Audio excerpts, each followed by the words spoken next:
오늘도 클릭해주셔서 감사합니다. 구독과 좋아요 부탁드립니다. Realism. 이집트 K9 이주원 때 계약에 숨겨진 놀라운 비밀. 10년 동안 간보던 이집트가 결국은 K9을 선택할 수밖에 없었던 이유. 1346년 영국과 프랑스가 벌인 백년 전쟁에서 대포가 처음 등장한 이래로 전쟁은 대포에 의해 좌우되어 왔습니다. 어느 국가가 더 강력하고 사거리가 긴 포병 부대를 보유했는지에 따라 전쟁의 승패가 판가름나기도 하죠. 자주포의 뛰어난 기동성과 화력이 지상군의 전력상 우위를 보장하는 강력한 무기이기에 21세기 전장에서도 육군의 포병 전력은 매우 중요하다고 할 수 있습니다. 세계 최고의 자주포로 평가받는 K9 자주포는 국방과학연구소와 하나디펜스가 설계 단계에서부터 국내 기술로 개발한 우리 육군의 주요 무기 체계로 155mm 구경에 약 8m 길이, 52 구경장 포신을 장착, 사거리는 50km에 이릅니다. 또 K9엔 자동화된 사격 통제 장비와 포탄 이송 장전 장치가 탑재되어 있어 급속 발사 시 15초 이내 초탄 3발을 발사할 수 있으며 K9의 3분간 최고 발사 속도는 분당 8발, 1시간 기준 지속 발사 속도는 분당 3발 수준입니다. 하나디펜스는 지난 2001년 터키와 K9 공급 계약을 맺은 것을 시작으로 작년 12월까지 폴란드, 인도, 핀란드, 노르웨이, 에스토니아, 호주 등 총 7개 국가 수출 계약을 맺었습니다. 그리고 지난 1일 한국의 설날에 국민들을 기쁘게 하는 소식이 들려왔습니다. 말도 많고 탈도 많았던 이집트 수출이 마침내 성사된 것이죠. 방위사업청에 따르면 1일 이집트 수도 카이로 소재 포병회관에서 이집트 국방부와 K9 수출에 관한 계약을 맺었습니다. 이로써 이집트는 우리나라를 포함해 전 세계에서 9번째로 K9 자주포를 운용하는 나라가 되었죠. 방사청은 특히 K9의 이번 이집트 수출 계약에 대해 전체 계약 금액이 하나로 2조 원 이상 이르는 K9 수출 사상 최대 규모 수출이라고 설명했습니다. 지난 11월 열린 이집트 방산 전시회에서는 LCC 대통령이 하나디펜스 부스를 직접 찾아 K9 자주포에 대한 설명을 듣는 등 각별한 관심을 보여 수주 가능성이 높게 점쳐지기도 했었죠. 그러나 어려움이 없었던 것은 아니었습니다. 협상이 상당히 진전된 상황에서 이집트 측이 무리하게 가격 인하를 요구했고, 이에 방사청장이 직접 이집트로 찾아가 협상을 진행했지만 결국은 협상 타결에는 이르지 못한 것으로 알려졌었습니다. 협상 자체가 결렬된 건 아니지만 현지에서 정상회담을 하고 이에 대한 이야기가 오갔음에도 합의에 실패하여 수출 가능성이 급격히 낮아졌는데 결국 지난 1일 극적으로 타결되는 쾌거를 달성한 것이죠. 방사청은 현지에 남아있던 협상단이 추가 양보 없이 최종 제시안을 그대로 관철시켰다고 합니다. 일각에서는 이집트가 한국의 은행으로부터 돈을 빌려서 구매하는 것이라며 성과 자체를 부인하는 시선도 존재하지만, 이것이 사실이라 하더라도 사실상 기타 다른 무기 거래에서 역시 정부 간의 보증을 전제하는 계약은 흔히 있어왔으며, 무기 거래뿐만 아니라 인프라 투자 등 정부 사업에서는 투자국 판매국 쪽에서 이 같은 거래 조건을 제공하는 방식은 일반적이라 할 수 있습니다. 오히려 이러한 거래 조건 설정은 양국이 경제 군사적으로 더 밀접하게 얽히게 되는 계기가 되기 때문에 장기적이고 안정적인 관계 수립을 이어갈 수 있다는 장점도 존재합니다. 한 군사 전문가는 무려 10년이라는 긴 세월 동안 협상 테이블에서만 진행되었던 이집트 계약건이 결국 성사가 된 데에는 지난 1월 인도의 추가 200문 도입의 영향이 있었다고 분석하기도 했는데요. 이집트 매체 마세드 이집트는 기사 보도에서 인도의 까다로운 현지 성능 테스트를 통과한 유일한 자주포인 한국의 K9은 앞으로 이집트의 혹독한 사막 환경에서 꾸준한 성능을 발휘할 것으로 기대된다 라고 하였습니다. 역시 가성비든 혜택이든 현지 생산이든 결국은 K9의 뛰어난 성능으로 수주가 판가름 났다고 볼 수 있는 것이죠. 실제로 2019년 11월 19일 이집트의 RCC 대통령은 베를린에서 카렌바워 독일 국방장관을 만나 군사협력 증진을 논의할 당시 독일 안보 방위산업연맹의 대표단을 만난 자리에서 라인메탈의 클라우스 에버하르트 회장에게 켄자우비치 2000 자주포 도입에 대한 구체적인 이야기를 전한 것으로 알려졌습니다. 일종의 한국 측 대표단과의 협상에서 유리한 고점을 선점하려는 전략이었을 것이나,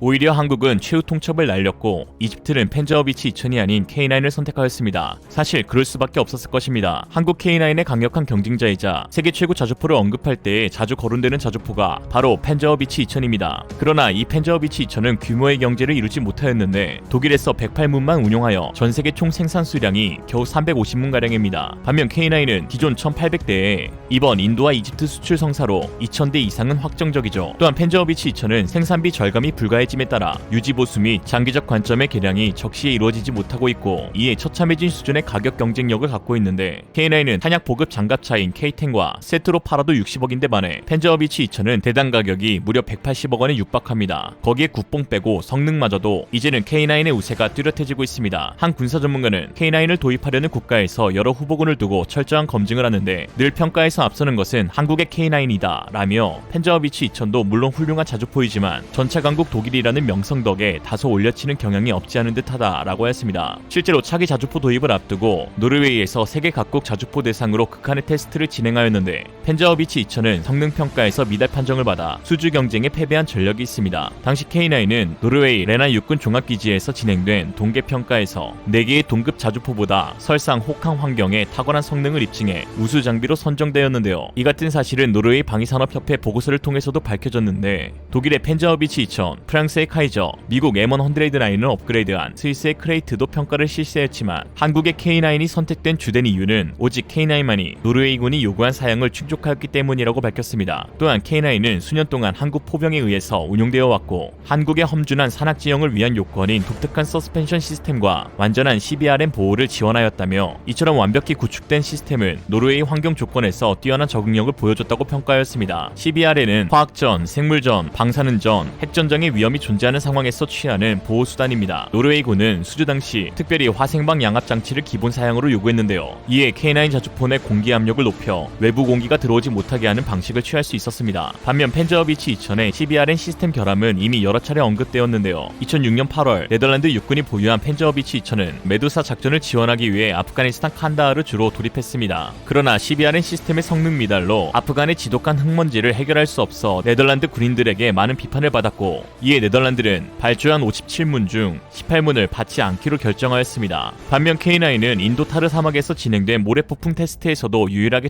통과하였습니다. 하나디펜스 검사원 25년 경력의 베테랑 이종영 기감은 당시를 기억하며 모래바람이 가득한 곳에서 인도군이 요구한 시험 절차 하나하나를 전부 다 패스한 것이 기억에 남는다고 밝히기도 하였습니다. 이번 K9 도입을 확정지은 이집트 역시 사하라 사막권으로 국토 거의 대부분이 사람이 살기 불가능한 사막지대입니다. 특히 악명 높은 모래폭풍뿐만 아니라 혹독한 기후로 기본적으로 일교차가 매우 커서 여름 낮의 기온이 섭씨 40도에서 50도로 지구상에서 가장 더운 곳이지만 밤이 되면 10에서 20도로 떨어져 낮과 밤의 기온차가 심할 때는 30도 이상 나죠. 이에 한국 네티즌들은 한국에서 살아남는다면 전 세계 어디서든 살아남을 수 있다고 흐뭇한 반응을 보였는데요. 연교차가 크고 사계절이 뚜렷한 한반도 특성상 기갑 차량들은 온도에 관계없이 정상적인 운용이 보장되어야 하는데 K9은 산악은 물론이고 평원, 정글, 설원, 사막에 이르기까지 기후에 관계없이 막강한 퍼포먼스를 보여줍니다. 이에 한 트위터 이용자는 재미난 글을 쓰기도 했는데요. K9 자주포 세계 구급 성능의 기온 영하 40도부터 영상 40도까지 설원부터 진창까지 아무 문제 없이 운용이 가능합니다. 뭐예요? 외국에 수출하는 걸 고려하고 설계했나요? 내수용입니다만 한국이 말한 내수용은 전 세계 바리에이션이었다는 거. 실제로 한국의 혹독하고 다양하고 개성 넘치고 다채로운 기상 변화는 한국군 능력 증대에 일정 부분 기여했다고 할 수 있습니다. 제12대 한미연합군 사령관을 역임한 윌터 샤프는 한국은 한 해에 모든 기후를 경험할 수 있으며 동시에 가까운 거리에서 그리 멀리 이동하지 않고도 해안, 산악, 늪지 등 다양한 지형에서의 훈련이 모두 가능한 이상적인 훈련지다 라고 하였죠. 미국 작가 데이비드 할버스탐은 1950에서 53년 한국 전쟁 당시 전투 상황에 대해 이 황량한 지역에 알래스카와 같은 기온과 알래스카 같은 지형을 갖고 있다라고 설명했는데 언제나 우리 군은 이런 어려움을 피하고 극한 기후 조건에서 전투 효율을 높이는 것이 대한민국 국군 혹한기 전투 훈련의 목표였습니다. 알래스카와 아프리카 기후가 공존하는 알프리카 한반도, 특히 강원도 홍천에서는 한여름 기온이 41도까지 치솟기도 하는데 그렇다고 겨울이 따뜻한 건 아닙니다. 영하 20도는 우습게 찍어주는 클래스를 보여주는데요. 지금까지 우리나라에서 가장 극심했던 혹한은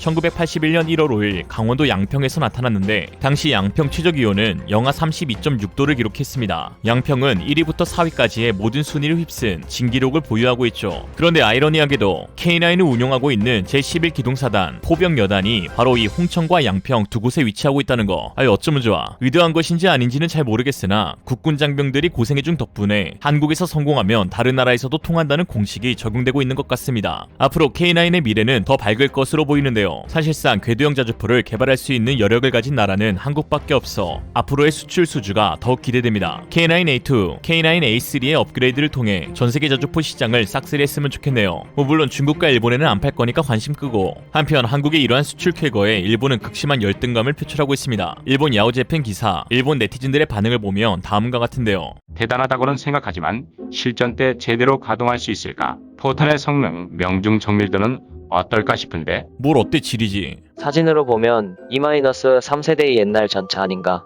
너무 오래되어서 금방 고장이 나서 움직일 수 없게 될 것 같아. 어쩔 무이나 레일건 레이저포 500km 초장사정포 탑재 K9A4. 이 자주포는 포탄이 어디로 날아가는지 모르는 녀석이다. 궁금하면 일단 맞아보든가. 사용 설명서가 제대로 되어 있는지 확인하는 것이 좋아요. 그리고 보증서도요. 가서 닌텐도나 해. 사막에서 기능할 것 같지는 않은데 후회만급일 듯. 죄송하지만 후쿠시마에서는 사용 불가입니다. 어머, 결과적으로 비싼 쇼핑이 되겠지. 느그전차 130억. 세계 클래스에서 놀고 있는 K9을 굳이 한중일로 비교할 필요가 있을까 하지만 또 굳이 하자면 중국 자주포는 성능은 둘째 치더라도 이제 댄서로 전직했으니 그냥 보내주고 일본 자주포를 한번 살펴보겠습니다. 일본 9구식 자주포는 일단 하나로 대당 130억이 넘는 고가의 자주포입니다. 성능을 보면 뭐 특별한 건 없는데 발사 속도와 화력은 둘째치고 최대 출력이 600마력에 불과해 톤당 마력이 15 정도로 펜저어비치 2000과 K9에 한참 모자랍니다. 또한 올드한 토션바 현수 장치는 심한 진동을 동반하는데 당연히 명중률에 영향을 줄 수밖에 없고 승무원들에게 극심한 피로감을 줍니다. 뭐 지들도 비싸기만 하고 별로라 생각했는지 새로 차륜형 자주포를 만들었는데